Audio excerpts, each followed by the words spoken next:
At the most expensive wedding we've ever attended, my wife of 7 years told the entire bridal party she's basically single, while grinding with her Platonic friend, and 24 hours later, she was actually single and homeless. I never expected my marriage to implode at a $500,000 vineyard estate, but sometimes life has a twisted sense of timing. The Castellano wedding was supposed to be the social event of the year, 300 guests, celebrity chef, imported Italian marble dance floor, and enough champagne to float a yacht.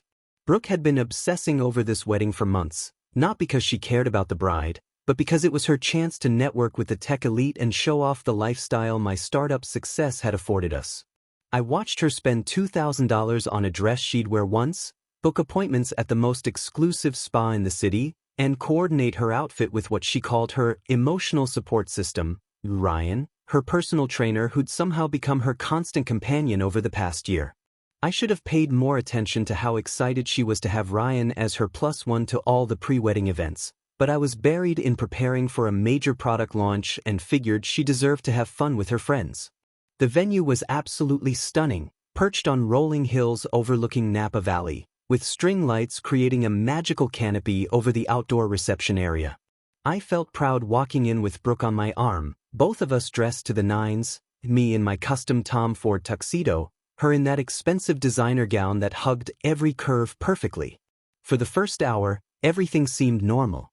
We mingled with other couples, I talked shop with fellow entrepreneurs, and Brooke charmed everyone with her bright smile and infectious laugh. But then the music started, and Ryan appeared out of nowhere like he'd been waiting in the shadows. I was in the middle of a conversation about venture capital trends when I noticed them on the dance floor, and what I saw made my blood run cold. This wasn't the casual dancing you'd expect from friends. Brooke was pressed against Ryan's chest, her arms wrapped around his neck, moving in ways that belonged in a bedroom, not at a wedding reception. The song was slow and romantic, something about eternal love, and they were lost in their own world, completely oblivious to the shocked stares from other guests. I excused myself from my conversation and moved closer, thinking maybe I was overreacting, but the intimacy between them was undeniable. Ryan's hands were on her lower back, pulling her closer with each sway, and Brooke had this dreamy expression I hadn't seen directed at me in years. When the song ended, they didn't separate. They just stood there, foreheads touching, whispering things that made them both laugh. The photographer was capturing the bridal party for formal photos when everything went nuclear. The bride's sister, clearly drunk on expensive champagne, started asking couples about their relationships for some kind of impromptu interview segment. "How long have you two been married?" she asked, shoving her phone toward Brooke and me. Before I could answer, Brooke threw back her head and laughed, that sharp, bitter sound she'd perfected over the past few months. "Married? Oh honey, I'm basically single. Kevin here is financially successful but romantically dead. He works 18 hours a day and thinks buying me things is the same as actually being present." The entire bridal party, 12 people with their phones out, recording everything, erupted in laughter and knowing nods. "Girl, we've all been there," the maid of honor chimed in. "At least he pays for your lifestyle. Some of us have to work for our Louboutins." I stood there in my $1,500 tuxedo, watching my wife publicly humiliate me while her Platonic friend smirked in the background, and felt something inside me break. Not my heart, that had been cracking for months. Something deeper and more fundamental, like the foundation of who I thought I was. "Kevin's a great provider," Brooke continued, really warming up to her audience. "But Ryan here understands a woman's emotional needs. He actually listens when I talk, remembers the little things that matter to me, makes me feel alive and appreciated." She gestured toward Ryan, who stepped forward and possessively placed his hand on her waist. "That's what real connection looks like." The bridesmaids were eating this up, treating it like some kind of reality TV drama, but I noticed the married men in the group looking uncomfortable, probably wondering if their own wives felt the same way. The photographer kept snapping pictures, capturing every moment of my public humiliation for posterity. "So what's the arrangement?" asked another bridesmaid, clearly invested in this soap opera. "Kevin funds the lifestyle, and Ryan provides the romance? Sounds like the perfect setup." "Exactly," Brooke said, raising her champagne flute like she was toasting her own infidelity. Why choose between security and passion when you can have both? Kevin gets a trophy wife who makes him look successful at business events, and I get to feel like a woman who's actually desired. I could have made a scene right then, could have called her out in front of everyone, but something kept me frozen in place. Maybe it was shock. Maybe it was the realization that this moment was actually a gift, crystal clear evidence of who my wife really was, delivered in front of witnesses with cameras rolling. That's so smart of you, the bride's sister gushed. Marriage is basically a business contract anyway. As long as everyone's getting what they need, who cares about outdated concepts like fidelity? Ryan finally spoke up, his voice dripping with fake concern. Kevin seems like a good guy, just not built for romance. Some men are providers, others are lovers. Brooke deserves both, so we figured out a way to make it work. The casual way he dismissed me, like I was some kind of useful appliance rather than a human being, hit harder than anything Brooke had said. This wasn't just an affair, it was a calculated arrangement where I was the unwitting financier of my own betrayal. I quietly slipped away from the group, my mind racing with implications and possibilities. Instead of feeling devastated, I felt oddly calm, like a fog I hadn't even realized was there had suddenly lifted. As I walked back toward our luxury suite at the Vineyards Boutique Hotel, I could hear Brooke's laughter echoing across the reception area, probably sharing more intimate details about our marriage with her captivated audience. The irony wasn't lost on me. At the most expensive wedding we'd ever attended, I just witnessed the death of my own marriage, and it hadn't cost me a penny to learn the truth. I spent the rest of that night in our suite, staring at the vineyard lights through floor-to-ceiling windows, replaying the last 7 years and wondering how I'd missed the signs that seemed so obvious now. We'd met in college when I was just another computer science major with big dreams and a beat-up Honda Civic, and Brooke was studying marketing with aspirations of becoming an influencer before that was even a real career path. Back then, she seemed genuinely impressed by my ambition and work ethic, always encouraging me to chase bigger opportunities and telling her friends she'd found a future CEO. The early years were good, we were broke but happy, splitting ramen dinners and dreaming about the life we'd build together when my startup ideas finally took off. She supported me through the failed ventures, the 18-hour coding sessions, the maxed-out credit cards and rejection letters from investors who couldn't see the vision I was trying to articulate. When TechFlow Analytics finally gained traction 3 years ago, landing our first major corporate client and securing series of funding, I thought our struggles were over and our real life could finally begin. The money changed everything, though not in the way I'd expected. Suddenly we had the downtown penthouse, the luxury cars, the designer wardrobes and exotic vacations that Brooke had always craved. I was working harder than ever, scaling the company from 15 employees to over 200, managing investor relations and product development cycles that kept me in the office until midnight most days. Brooke seemed thrilled with our new lifestyle at first, posting Instagram photos of herself in designer outfits at exclusive restaurants, calling herself an entrepreneur's wife and building a modest following of other women married to successful men. But somewhere along the way, the gratitude turned into entitlement, and the excitement became resentment about my unavailability. "You're married to your work," became her constant refrain whenever I missed dinner reservations or had to take calls during our weekend getaways. "What's the point of having money if we never spend time together?" she'd say, conveniently forgetting that someone had to actually earn the money she spent so freely. The shift became noticeable about 18 months ago when she started complaining that I was emotionally unavailable and that our relationship felt more like a business arrangement than a marriage. She'd grown up in a working-class family where her father worked construction and her mother cleaned houses, so I understood her desire for financial security, but nothing I did seemed good enough anymore. I bought her a Tesla for her birthday, and she complained that I hadn't personally delivered it with flowers. I surprised her with a weekend in Paris, and she spent the entire trip posting photos and barely talking to me except to point out romantic couples who seemed more connected than us. That's when Ryan entered the picture, initially as just her personal trainer at the exclusive gym I'd gotten her a membership to. She'd always been fitness conscious, but suddenly she was going to the gym twice a day, 7 days a week, and coming home glowing with endorphins and stories about how motivational and inspiring her trainer was. "Ryan really gets it," she'd say after her sessions. "He understands the importance of mind-body connection and emotional wellness. You should meet him sometime. He's not just about physical fitness, he's like a life coach." I was genuinely happy she'd found something that made her excited and energized, especially since I was dealing with a major product launch that required my complete attention for months. Ryan seemed harmless enough from her descriptions, some former college athlete turned fitness guru who specialized in working with busy professionals' wives and helping them maintain their figures and mental health. The red flags started subtle, as they always do.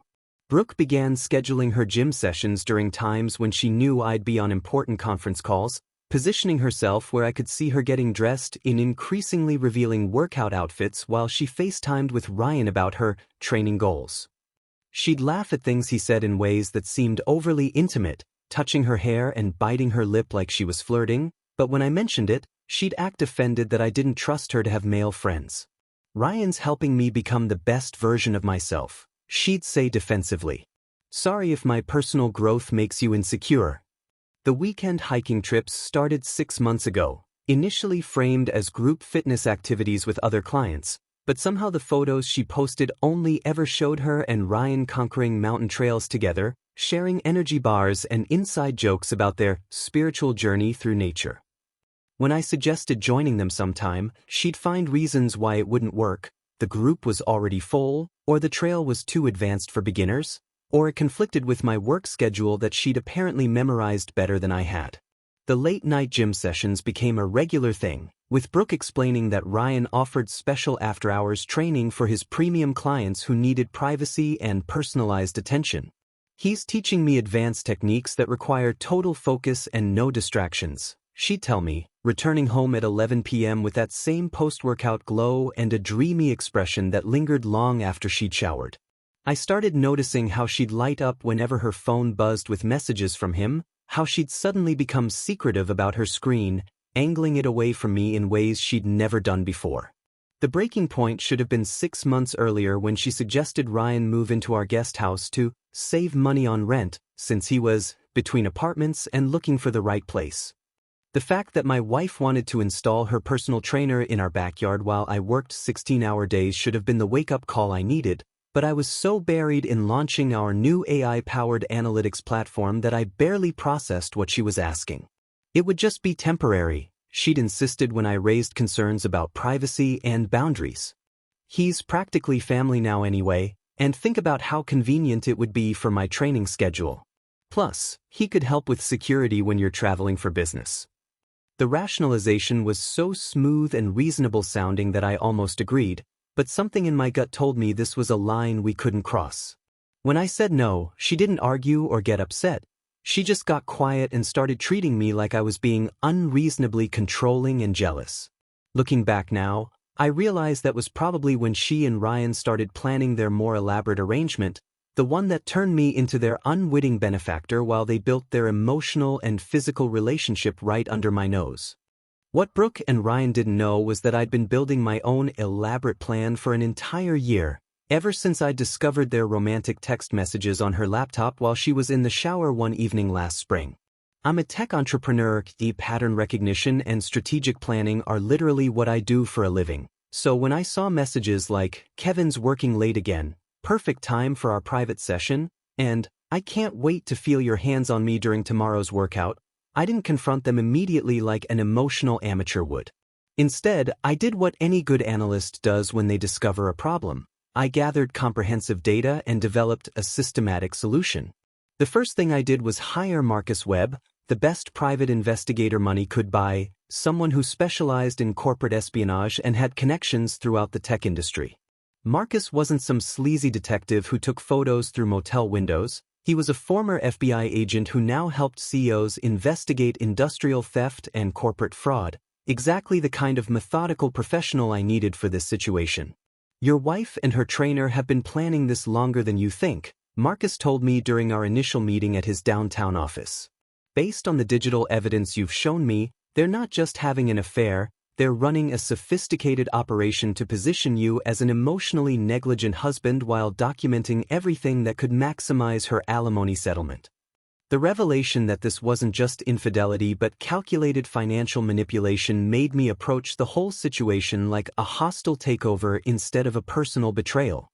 Marcus installed virtually undetectable surveillance equipment throughout our house and cars, the kind of military-grade technology that captured crystal-clear audio and video without any visible hardware. Within weeks, we had dozens of recordings of Brooke and Ryan discussing their strategy, including conversations about how to make me appear controlling and unavailable, how to document my work schedule as evidence of emotional abandonment, and most damaging of all, how to gradually escalate their public displays of affection to normalize the idea that Brooke deserved better treatment. The key is making everyone see Kevin as the workaholic husband who takes his beautiful wife for granted, I heard Brooke say during one recorded session in our living room. Ryan, you need to be more visible at social events, more obviously attentive and romantic, so when this comes out, people will understand why I had to find emotional fulfillment elsewhere. Ryan's response was even more calculated. I've been researching California divorce law, and if we can establish a pattern of neglect and emotional unavailability, combined with evidence of your financial dependence, we're looking at potentially 50% of his assets plus substantial ongoing support. They were literally coaching each other on how to destroy me financially while using my own money to fund their relationship. While they were busy documenting my supposed failures as a husband, I was working with my business attorney to restructure my assets in ways that would protect them during a divorce proceeding. The beauty of running a tech company is that intellectual property and business valuations can be incredibly complex and fluid. What looks like a $50 million company today might be restructured tomorrow into multiple smaller entities with different ownership structures. I began transferring key patents and proprietary algorithms to offshore development companies I'd established in countries with strict privacy laws, making my actual net worth much harder to calculate and access. My attorney also helped me establish a series of trusts and investment vehicles that would be protected under California's business partnership laws, effectively ring-fencing the majority of my wealth from any potential divorce settlement. The most satisfying part was discovering that Ryan had been running what he called his relationship coaching service for other dissatisfied wives in our social circle, essentially operating a small business helping wealthy women emotionally manipulate their husbands while building cases for favorable divorces. Marcus's investigation revealed that at least 6 other marriages in our extended network had been disrupted by Ryan's counseling, with him taking a percentage of the eventual settlements as his fee for services rendered. This guy's been running a long con on successful men for years, Marcus explained, showing me a detailed chart of Ryan's previous clients and their divorce outcomes. He targets wives who feel neglected, offers them emotional support and physical validation, then helps them build legal cases for maximum financial compensation. Your wife isn't his first victim, she's just his most lucrative target. Armed with this information, I realized I wasn't just dealing with an unfaithful wife and her lover. I was up against a practiced predator who had perfected a system for destroying marriages and stealing wealth from hardworking men. That's when I decided that my response needed to be equally systematic and devastating, not just for my own protection, but to prevent Ryan from victimizing other families in the future. The final piece of my preparation involved setting up the technical infrastructure for what I privately called Operation Transparency, a comprehensive digital strategy that would expose their entire scheme to maximum public scrutiny while protecting me from any potential retaliation or false accusations they might make once their plan collapsed. The morning after the wedding reception, while Brooke was still sleeping off her champagne hangover in our vineyard suite, I activated the most comprehensive personal security operation I'd ever orchestrated, making her public humiliation from the night before look like a gentle warm-up act. By 6 a.m., I was on a secure conference call with Marcus, my attorney David Chen, and the executive team from Blackstone Security, the firm that handled protection for several Fortune 500 CEOs in Silicon Valley. Phase 1 is asset protection and evidence preservation, I told the team while watching Brooke sleep peacefully, completely unaware that her comfortable life was about to evaporate like morning fog. I need every financial account secured, every piece of documentation locked down, and full legal coverage before she wakes up and realizes what's happening. Within 2 hours, a coordinated effort was underway that would have impressed any military logistics commander. David had filed temporary restraining orders based on the recorded evidence of their plan to drug me at the wedding, while Blackstone's technical team remotely accessed every device and account that Brooke had access to through our shared household systems. The luxury Tesla that Brooke loved posting Instagram photos with was actually leased through my company's fleet management program, and canceling it was as simple as sending an email to our corporate account manager. Her American Express Black Card, the one she used for her designer shopping sprees and expensive spa treatments, was linked to a business account that I could freeze with a single phone call. Even her precious gym membership at Elite Fitness, where she conducted her affair with Ryan, was paid through my company's corporate wellness program and could be revoked immediately. But the masterstroke was discovering that Ryan's entire fitness operation was more financially precarious than anyone realized. Marcus's investigation revealed that Ryan had been leasing his equipment, subleasing his training space, and operating without proper business licenses in 3 different counties. More importantly, the luxury apartment he'd been using to impress clients was actually owned by the father of one of his previous victims, who'd been letting Ryan stay there as part of a settlement agreement to keep quiet about the affair that destroyed his daughter's marriage. Ryan's been living a complete lie, Marcus explained during our 7 a.m. briefing. No real assets, multiple outstanding debts, and at least 4 other women who think they're in exclusive relationships with him. When this domino starts falling, it's going to take down his entire operation.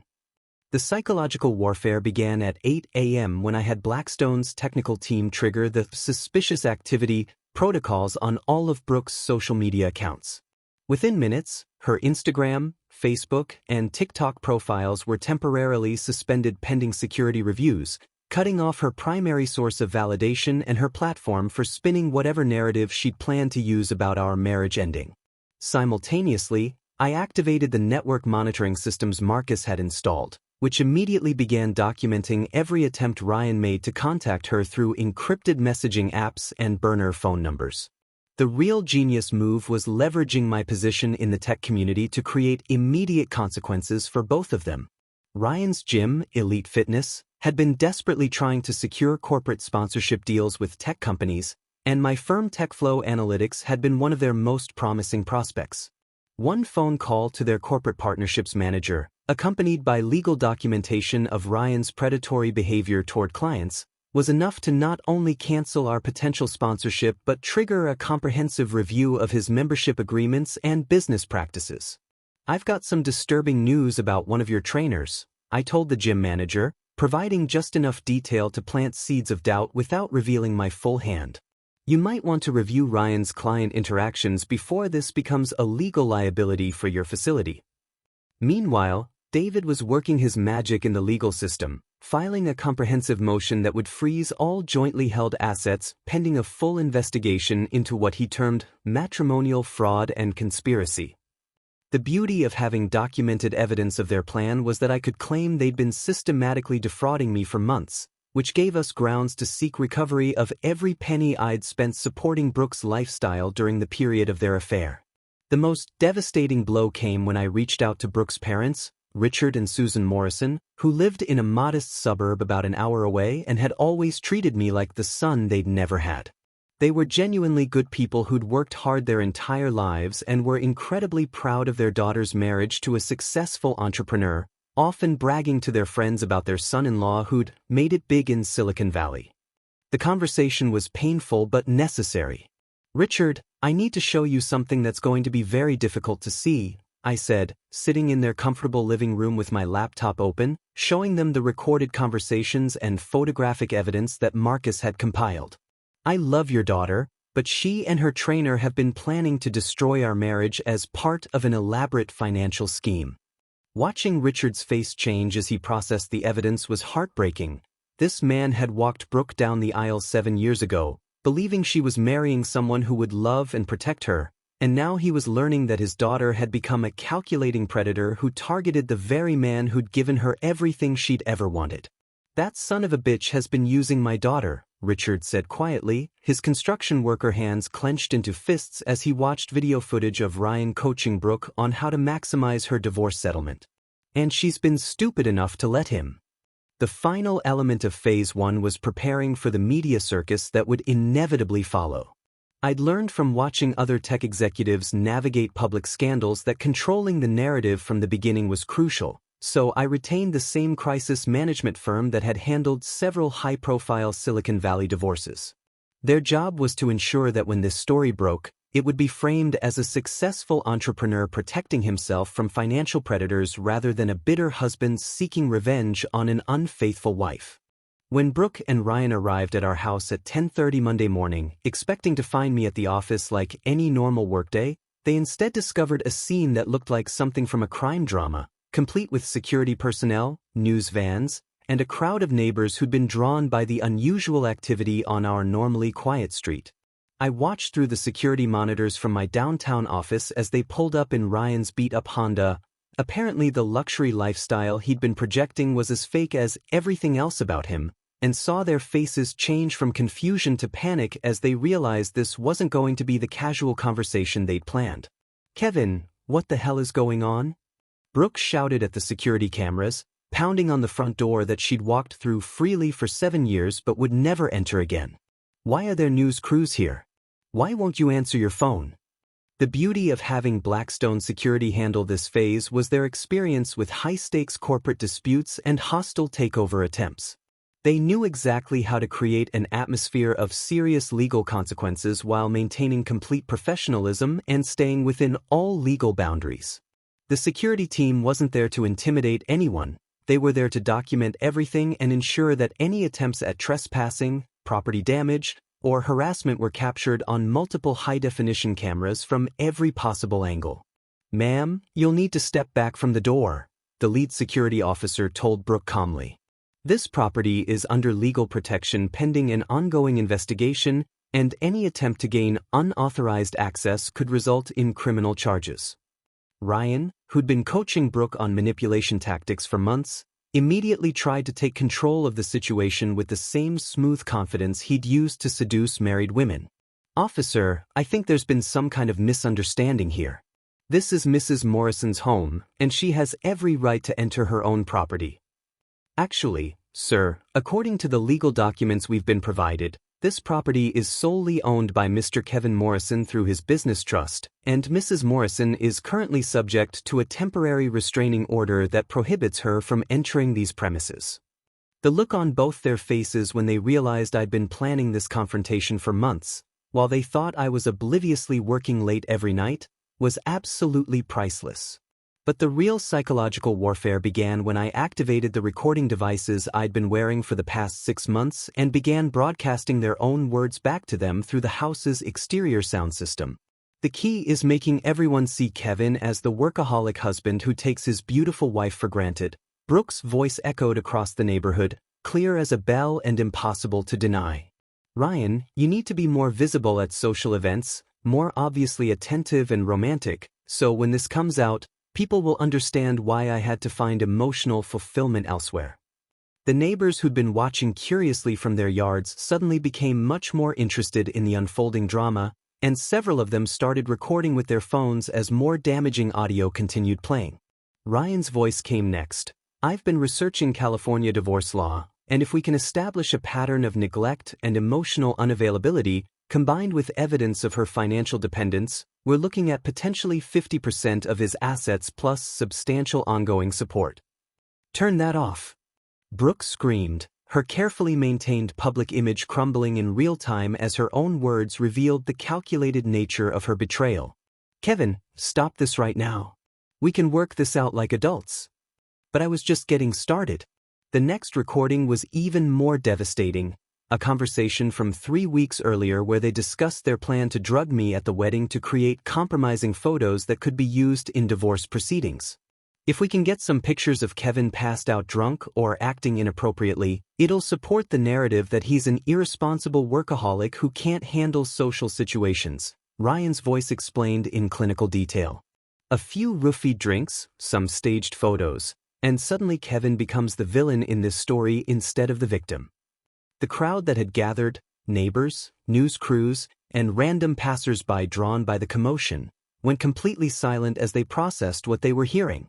This wasn't just about adultery anymore. They were listening to evidence of a planned assault that could have seriously injured or killed me. Even the security officers looked grim as the implications sank in. "Oh my God," I heard one neighbor whisper to another. "They were going to drug him? That's not cheating, that's attempted murder." Brooke's reaction was immediate and desperate. "That's not what we meant. Kevin, you're twisting everything out of context. We would never actually hurt you. It was just fantasy talk, like role-playing." But Ryan, who apparently hadn't considered that his criminal conspiracy was being broadcast to dozens of witnesses, tried a different approach. "This is illegal surveillance. You can't record private conversations without consent. I'm calling the police." "Please do," came my voice through the intercom system, calm and professional. "I'm sure they'll be very interested in your plans to commit felony assault. In the meantime, you should know that every word you just heard was recorded with full legal authorization under California's domestic protection statutes, and copies have already been provided to the district attorney's office." The psychological impact of realizing they'd been outmaneuvered so completely was visible on both their faces.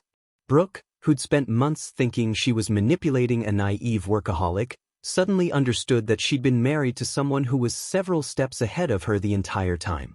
Ryan, who'd built his entire business on exploiting successful men he viewed as easy marks, realized he'd targeted someone with the resources and intelligence to completely destroy him. The final blow came when the news crews, who'd been tipped off by my crisis management team about a developing story involving financial fraud and domestic terrorism, began asking pointed questions based on the leaked information they'd been provided. "Mrs. Morrison, can you comment on allegations that you and your personal trainer were planning to assault your husband as part of an elaborate divorce scheme? Mr. Ryan Sullivan, is it true that you've been operating an unlicensed business that specializes in helping married women defraud their spouses?" The questions kept coming, each one more damaging than the last, as months of careful investigation and documentation were transformed into a public relations nightmare that would follow them for years.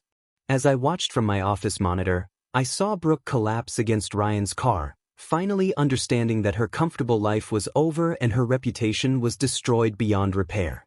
Ryan, meanwhile, was frantically making phone calls, probably trying to warn his other clients that their entire operation had been exposed. The confrontation ended with both of them fleeing the scene in Ryan's Honda, followed by news vans and curious neighbors, leaving behind the shattered remains of what they'd thought was a foolproof plan to destroy my life and steal my wealth. Within 48 hours of their public humiliation, I launched what would become the most viral social media campaign in relationship revenge history, leveraging every connection I'd built in Silicon Valley's tech ecosystem to turn Brooke and Ryan into cautionary tales that would be shared millions of times across every platform imaginable. The genius of Gold Digger Chronicles wasn't just the catchy name, it was the sophisticated content strategy one developed using the same data analytics and viral marketing techniques that had made my company successful, except now I was applying them to destroying two people who tried to destroy me. The TikTok account went live at exactly noon on Tuesday with a professionally edited video that opened with security footage of Brooke pounding on our front door, overlaid with audio of her own voice saying, "Kevin's financially successful but romantically dead, so I'm basically single." The contrast between her entitled public declaration at the wedding and her desperate pleading outside a house she could no longer enter was so stark that the video gained 50,000 views in its first hour. Part 1. When your wife publicly announces she's basically single at a wedding, read the caption, so you make it official in ways she never expected. The comments section exploded immediately with viewers demanding more details, sharing their own betrayal stories, and expressing disbelief at how calculated Brooke's scheme had been. But the real viral moment came with Part 2, which featured Ryan's recorded voice explaining his business model while split-screen footage showed him frantically trying to break into our house after his entire operation had been exposed. "This is your reminder that some personal trainers are actually running long cons on successful men," I wrote, targeting wives who feel neglected and coaching them through elaborate divorce fraud schemes. The algorithm loved the content because it had everything: betrayal, justice, shocking revelations, and satisfying revenge, but more importantly, it was educational. Each video included detailed explanations of the red flags other men should watch for, the legal protections available to betrayed spouses, and resources for people dealing with similar situations. Within a week, the account had gained 2 million followers and spawned dozens of reaction videos, analysis threads, and copycat accounts. The mainstream media pickup was even more satisfying than the social media success. CNN's tech correspondent reached out for an exclusive interview about how Silicon Valley entrepreneurs were using technology to protect themselves from matrimonial fraud, while Forbes wanted to write a feature story about the intersection of business intelligence and personal security. What Mr. Morrison has created, explained Dr. Sarah Williams, a psychology professor who appeared on several news programs to analyze the situation, is a comprehensive case study in how sophisticated manipulation tactics can be turned back on their perpetrators using the same tools they employed. The backlash against Brooke and Ryan was swift and merciless. Elite Fitness terminated Ryan's contract within days of the initial videos going viral, and at least 6 other gyms in the area refused to hire him after my legal team provided them with documentation of his predatory business practices. His landlord, who turned out to be the father of one of his previous victims, evicted him immediately and filed a civil lawsuit seeking damages for the fraud Ryan had committed against his daughter. Brooke's situation was even worse because her entire identity had been built around her image as a successful entrepreneur's wife, and that persona crumbled completely once people saw the real person behind the Instagram filters. The luxury brands she'd been trying to partner with for influencer deals distanced themselves immediately, and her modest social media following turned hostile as more details about her manipulation tactics emerged. The comments on her posts are absolutely savage, my crisis management team reported during our weekly update meeting. She's getting roasted by thousands of people who see her as the perfect example of everything wrong with modern dating culture. But the most devastating development was the domino effect on Ryan's other victims and clients. As the Gold Digger Chronicles gained momentum, other betrayed husbands started coming forward with similar stories, and Marcus's investigation revealed that Ryan had been running variations of this scheme for almost 5 years. A class action lawsuit was filed by 7 different men who'd been financially devastated by wives who'd been coached by Ryan's relationship counseling service, and the district attorney opened a criminal investigation into what they termed organized matrimonial fraud. The psychological impact on both Brooke and Ryan was visible through their increasingly desperate social media posts and public statements. Brooke tried to position herself as the victim of a vindictive ex-husband who was using his wealth and connections to destroy her life, but every attempt at gaining sympathy backfired when people responded with screenshots and audio clips from my viral videos showing exactly what she'd done. Kevin is cyberbullying me with his tech resources, she posted on the few platforms that hadn't suspended her accounts. This is what financial abuse looks like when a man has unlimited money and no conscience. The responses were brutal and immediate. "Girl, we literally heard you planning to drug your husband," one comment read. "That's not financial abuse, that's you facing consequences for attempted assault." Ryan's attempts at damage control were even more pathetic. He tried to claim that his relationship coaching service was actually legitimate marriage counseling designed to help couples work through their problems. But when journalists started digging into his background, they discovered he had no certifications, no training, and no business licenses for any of the services he'd been providing. "I was trying to help women find fulfillment in relationships where they felt unappreciated," he told a local news reporter, apparently not understanding that this statement was actually an admission of guilt. Sometimes that meant helping them explore options outside their marriages, but it was always about empowerment and personal growth. The interview went viral for all the wrong reasons, with viewers mocking his attempt to frame adultery coaching as feminist empowerment while completely ignoring the financial fraud and planned assault that had been at the center of his business model. 6 months after the initial confrontation, the Gold Digger Chronicles had become a cultural phenomenon that extended far beyond my personal situation. Dating coaches were using my videos as examples of manipulation tactics to avoid, law enforcement agencies were incorporating elements of my investigation techniques into their domestic fraud training programs, and I'd been invited to speak at conferences about the intersection of technology and personal security. What you've created here, my attorney David explained during one of our final meetings about the case, is essentially a new model for how betrayed spouses can protect themselves and seek justice in the digital age. You've turned personal revenge into public education, and the impact is going to last for years. The most satisfying aspect wasn't the fame or the cultural impact. It was watching two people who'd spent months planning my destruction get completely outmaneuvered by someone they'd underestimated so badly that they'd never seen the trap being built around them until it was too late to escape. 1 year later, I'm sitting in the executive suite of my private island resort in the Caribbean, reviewing the quarterly reports from Morrison Justice Consulting, the firm I founded to help other betrayed spouses gather evidence and protect their assets from matrimonial fraud, and reflecting on how completely my life has transformed since that humiliating night at the Castellano wedding. The divorce was finalized in record time, exactly 93 days from filing to final decree, thanks to the ironclad prenuptial agreement my attorney had crafted 7 years earlier and the overwhelming evidence of Brooke's adultery and conspiracy to commit fraud. Under California law, her participation in Ryan's scheme to drug me and steal marital assets constituted grounds for complete forfeiture of any spousal support or property division, meaning she walked away from our 7-year marriage with exactly what she'd brought into it: nothing but debt and a destroyed reputation. The criminal case against Ryan was even more satisfying to watch unfold. The district attorney's investigation revealed that his relationship coaching operation had defrauded at least 15 different families over 5 years, with total financial damages exceeding $3 million when you included the divorce settlements, legal fees, and therapy costs incurred by his victims.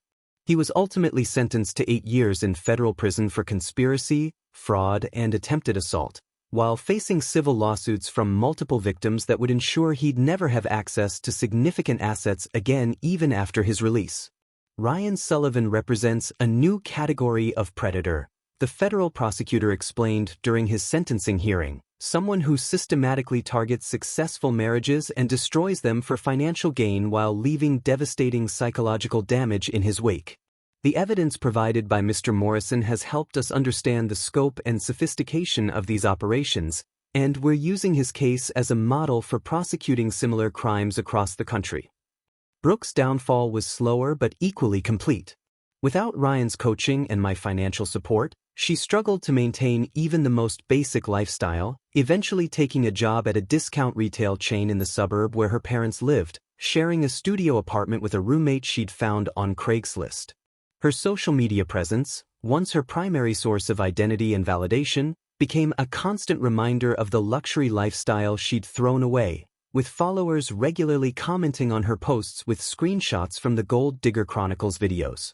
The psychological impact of losing everything you've built your identity around, explained Dr. Rachel Martinez, the therapist I'd hired to help me process the betrayal, can be more devastating than financial loss, especially for someone whose entire sense of self-worth was tied to material possessions and public perception.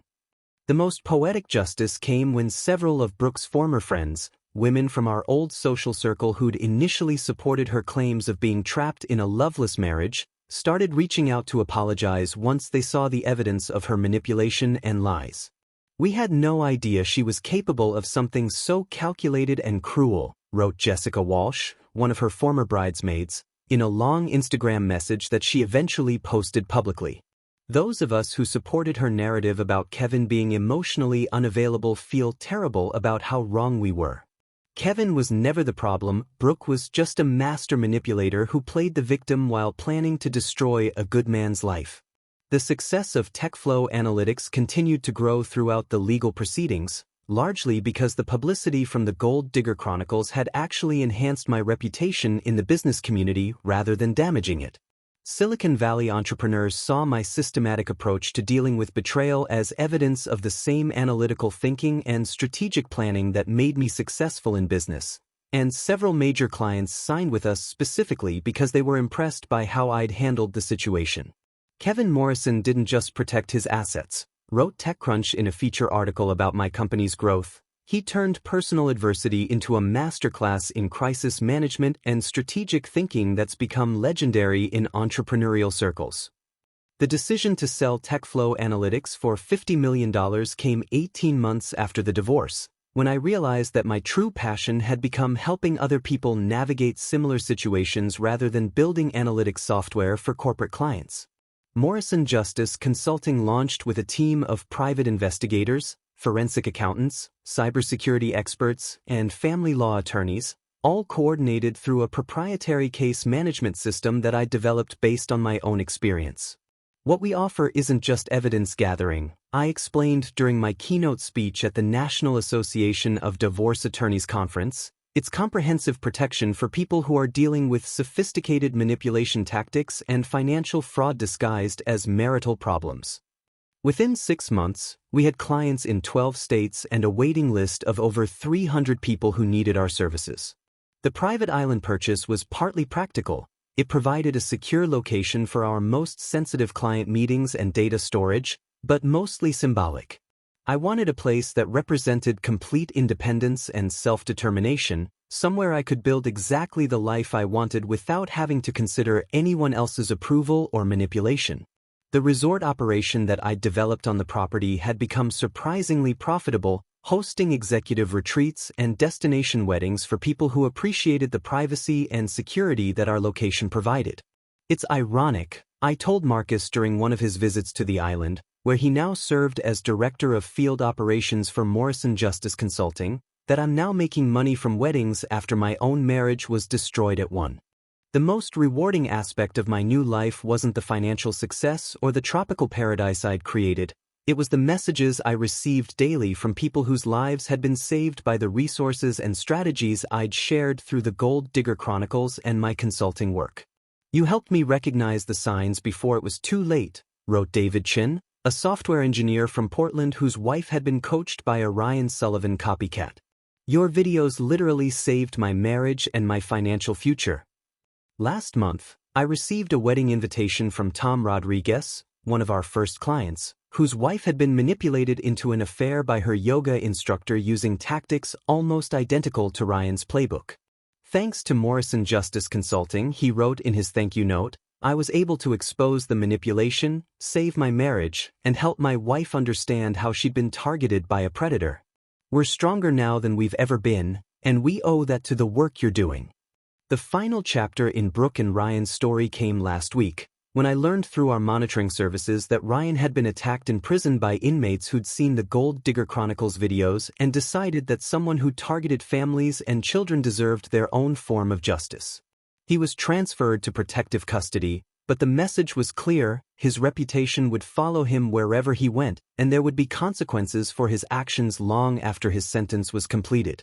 Brooke, meanwhile, had started a blog called Learning from My Mistakes, apparently hoping to rebuild her reputation by sharing her side of the story and positioning herself as someone who'd learned from poor choices and deserved forgiveness. The blog had attracted exactly 12 followers in 6 months, and most of the comments were from people who'd seen the evidence of her manipulation and weren't interested in her attempts at redemption without genuine accountability.